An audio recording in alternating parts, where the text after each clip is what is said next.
Telugu Desam party 11 మంది MLA అభ్యర్థులతో ఒక జాబితాను విడుదల చేసింది. దాంట్లో మొట్టమొదటి పలాసకి గౌతు శిరీష గౌడ సామాజిక వర్గానికి చెందిన మహిళా జిల్లా పార్టీ అధ్యక్షురాలుగా పనిచేశారు. గౌతు లచ్చన్న మనమరాలు గౌతు శ్యామ్ సుందర శివాజీ యొక్క కుమార్తె. ఇక 2 పాతపట్నం నుంచి మామిడి గోవిందరావు, 3 శ్రీకాకుళం గుండు శంకర్. ఈ పాతపట్నము శ్రీకాకుళం 2 కూడా బీసీ సామాజిక వర్గానికి చెందిన అభ్యర్థులే. 4 శృంగవరపు కోట కోళ్ల లలిత కుమారి మాజీ శాసనసభ్యురాలు. 5 కాకినాడ సిటీ వనమాడి వెంకటేశ్వరరావు, ఈయన కొండబాబు అంటారు. మత్స్యకార సామాజిక వర్గానికి ప్రాతినిధ్యం ఇస్తూ అధిక శాతం మత్స్యకారులున్న కాకినాడ సిటీ నియోజకవర్గంలో కొండబాబు గతంలో ఎమ్మెల్యేగా పనిచేసిన అనుభవం కూడా ఉంది. ఇక 6 అమలాపురం ఐతాబత్తుల ఆనందరావు ఎస్సీ నియోజకవర్గం.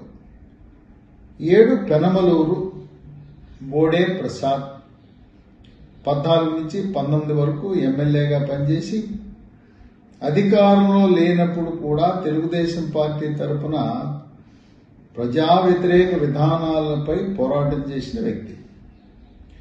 8 మైలవరం వసంత కృష్ణ ప్రసాద్, వైఎస్ఆర్సీపీ పార్టీలు అనేకమైన అవమానాలకు సహించి కేవలం సంక్షేమం మాత్రమే జరుగుతున్నది, అభివృద్ధి శూన్యం, కాంట్రాక్టర్లకు వాళ్ళు చేసిన పనులకు బిల్లులు చెల్లించలేని దుస్థితిలో ఉన్నది ప్రభుత్వం అని చెప్పి రాజీనామా చేసి తెలుగుదేశం పార్టీ తరఫున పోటీ చేస్తున్నాడు. ఇప్పటికే ఈ నియోజకవర్గంలో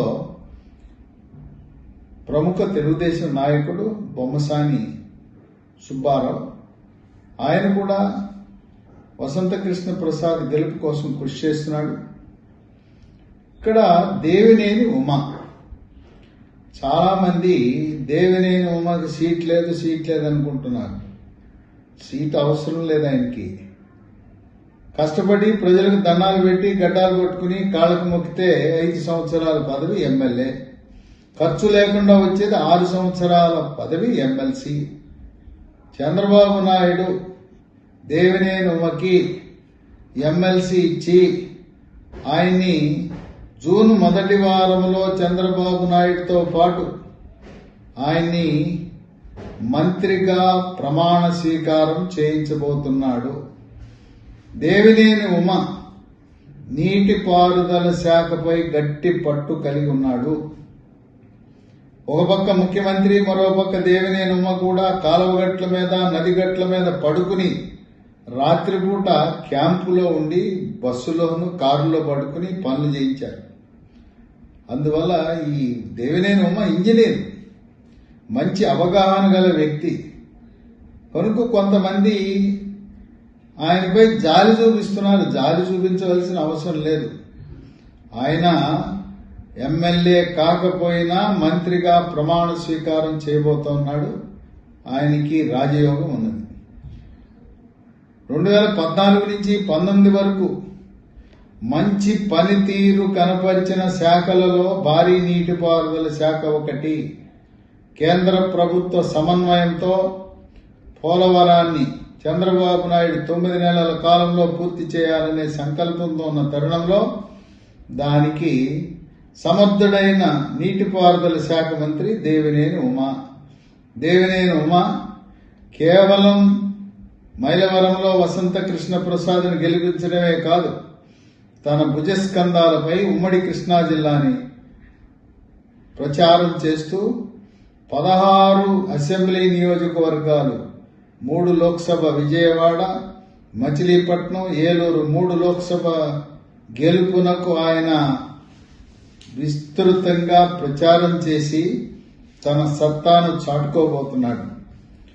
దేవినేని ఉమ తెలుగుదేశం పార్టీ కష్టకాలంలో ఉన్నప్పుడు కేవలం జిల్లాలో 2 ఎమ్మెల్యేలు ఉన్నప్పుడు ఆయన పార్టీని బతికించి కష్టకాలంలో ఆయన పార్టీని ఆదుకున్న వ్యక్తి.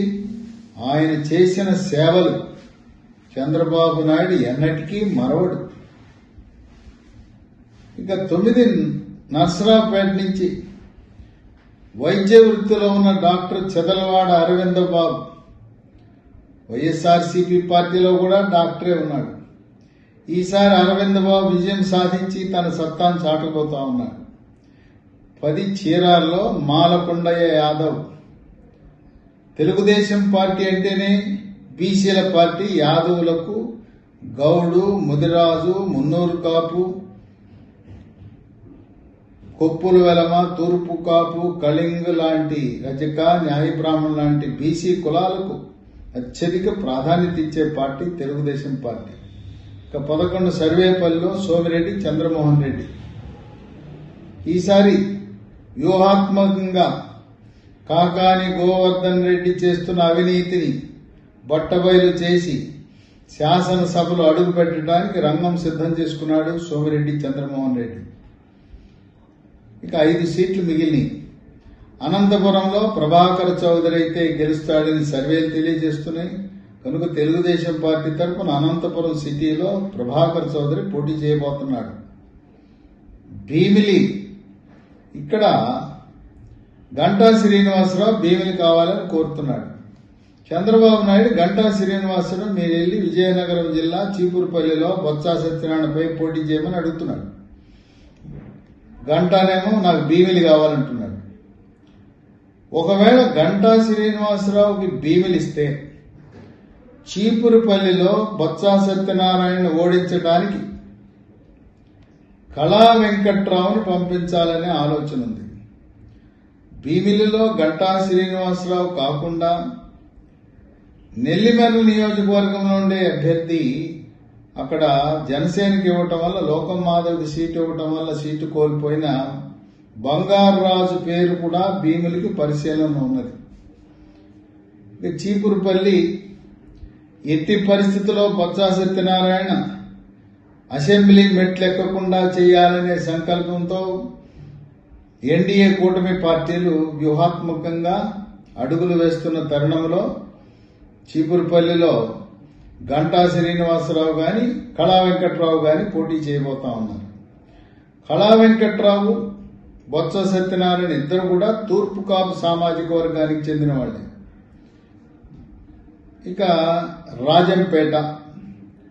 రాజంపేటలో జగన్మోహన్ రాజా లేదు చెంగల్ రాయుడు వాళ్ళ కుటుంబ సభ్యులు, ఆయన గాని ఆయన కుటుంబ సభ్యులు గాని వాళ్ళిద్దరిలో ఒకరికి అవుతుంది.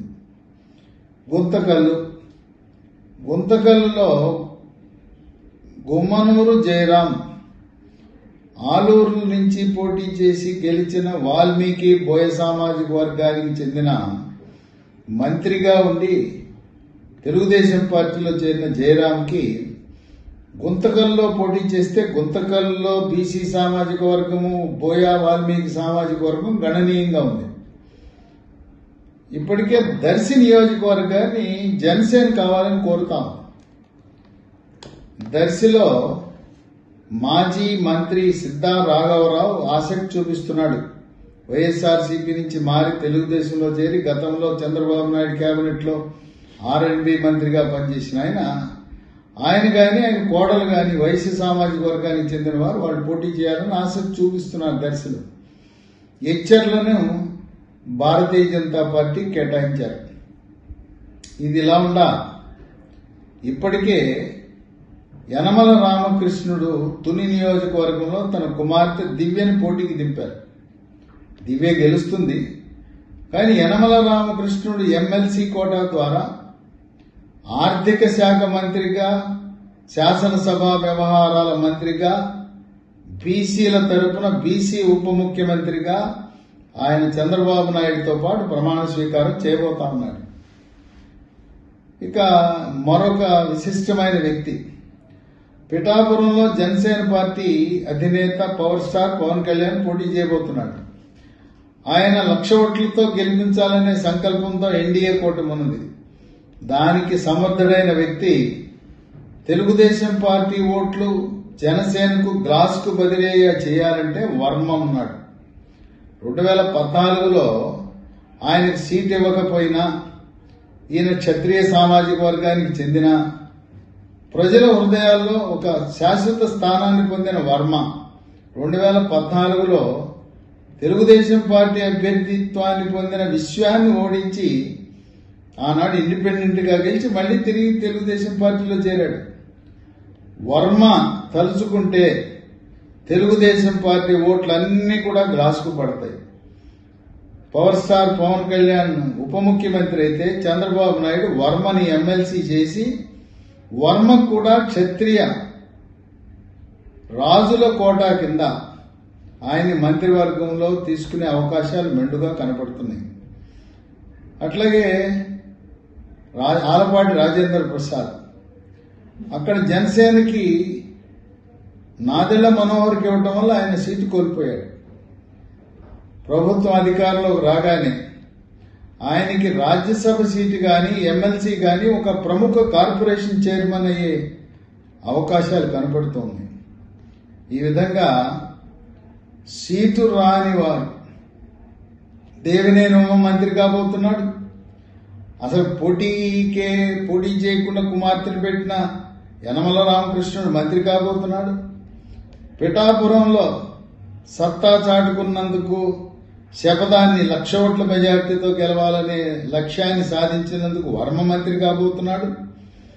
ఈ విధంగా ఎవరైతే విశిష్టమైన సేవలను అందించారో